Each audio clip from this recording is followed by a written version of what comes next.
జన్మ కంటే మహాబలము గల గొప్ప అది కాదు మన 10వ అధ్యాయము 12, 14 వచనాలు.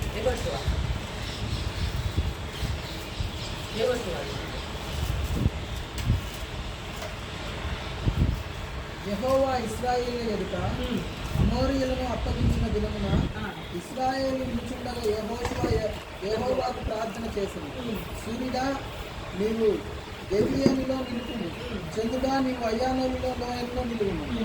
జనులు తమ శత్రువుల మీద పగ తీర్చుకుని వారికి సూర్యుడు నిలిచెను, చంద్రుడు ఆగను. అందుమాట యాషారు గ్రంథంలో వ్రాయి ఉన్నది కదా. ఇన్సిడెంట్ జరిగింది. ఆ యాషారు అనేటటువంటి గ్రంథం, అది హిస్టరీ బుక్ అన్నమాట. జరిగిన విషయాలన్నీ అందులో రాస్తూ ఉంటారు. ఆ బుక్లో రాయడాన్ని బట్టి మనకు కూడా ఇప్పుడు తెలిసింది. ఎక్కడి వరకు ఉండాలంట? తమ శత్రువుల మీద పగ తీర్చుకొని వరకు ఉండాలి అని. అంటే మొత్తం శత్రువులను అందరినీ కూడా పారదోలేంత వరకు కూడా నీవు వాళ్ళిద్దరూ సూర్యుడిని అలాగే చంద్రుడిని ఒక దినము ఆపడం జరిగింది. మనకి సాధ్యమవుతుందా? కానీ యెహోషువకి ఇక్కడ సాధ్యమైంది. ఎందుకు అనంటే మనం ఇన్వాల్వ్ అయితే దేవుడు కూడా మనతో ఇన్వాల్వ్ అవుతాడు. దేవుని చేత కూడా మనకు అవసరమైనటువంటి పనులను మనం చేయించుకోగలిగేటటువంటి ప్రార్థన మన దగ్గర ఉంది అనేటటువంటి విషయాన్ని మనం ఇక్కడ అర్థం చేసుకోవచ్చు. 5వది చీకటి శక్తులతో పోరాడటం. చీకటి శక్తులు అనంటే మనల్ని దేవుని పని చేయకుండా ఆపేటటువంటి ఏదైనా కూడా చీకటి శక్తులతో సమానమే. ఇంకా ఏం చెప్తాడు అంటే ఎఫెసీ 6:12-17 వరకు ఏమంటాడంటే క్రైస్తవ జీవితమే ఒక పోరాటం.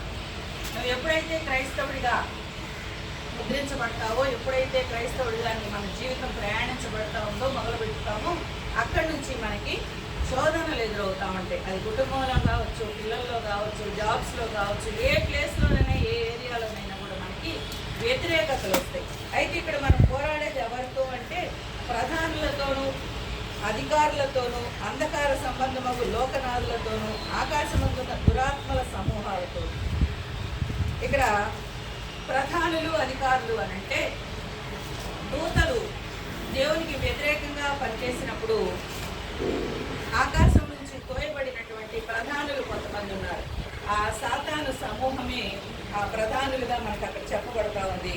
వాళ్ళు లోక సంబంధులైనటువంటి ప్రజలు ఉంటారు, అలాగే మనకి వ్యతిరేకంగా పోరాడేటటువంటి వాళ్ళు ఉంటారు, అలాగే రకరకాల సాతాను శక్తులు కూడా మనకి అడ్డమవుతూ ఉంటాయి. వీళ్ళంతా కలిసి ఏం చేస్తారు అంటే ఒక విశ్వాసి యొక్క విశ్వాస జీవితాన్ని నాశనం చేయడానికి ప్రయత్నం చేస్తూ ఉంటారు. అలాంటి నాశనం చేయడానికి ప్రయత్నించేటటువంటి వారితో మనం పోరాడాలి. వాళ్ళని పోరాడి వాళ్ళని ఆపకపోతే మనం చేయాల్సిన పనిని మనం చేయలేము. అందుకని ఆ పనిని జరిగించడం కోసం మనం వాటికి వ్యతిరేకంగా పోరాడాలి అంటే దేవుడు ఒక కవచాన్ని మనకి ఇచ్చాడు. దేవుడిచ్చే సర్వాంగ కవచం అని మనకి అక్కడే ఉంటుంది ఎఫెసీ పత్రికలో. ఆ సర్వాంగ కవచాన్ని ధరించుకొని సిద్ధ మనసు కలిగి మనం ప్రార్థన చేసి ఈ లోకనాథుల్ని సాధారణ శక్తుల్ని బంధించి మనం ప్రార్థనలో మనం నిలబడి దేవుని దగ్గర మనకి ఏం కావాలో అనేటటువంటి ఆ విషయాన్ని దేవుని చిత్తం తెలుసుకుందాం. అలాగే దేవుని యొక్క భాగాన్ని పంచుకుందాం. అలాగే దేవునికి ఒకవేళ మన మీద ఉగ్రత కానీ కోపం కానీ ఉన్నట్లయితే దాన్ని తీసివేయమని చెప్పేసి దేవుడిని అడుగుదాం. మనం దేవుని చేత మనం కలిసి ప్రార్థన పని చేయించేటటువంటి పరిస్థితులకి వచ్చేటటువంటి ప్రార్థన మనం కలిగి ఉందాం. అలాగే చీకటి శక్తులతో పోరాడదాం.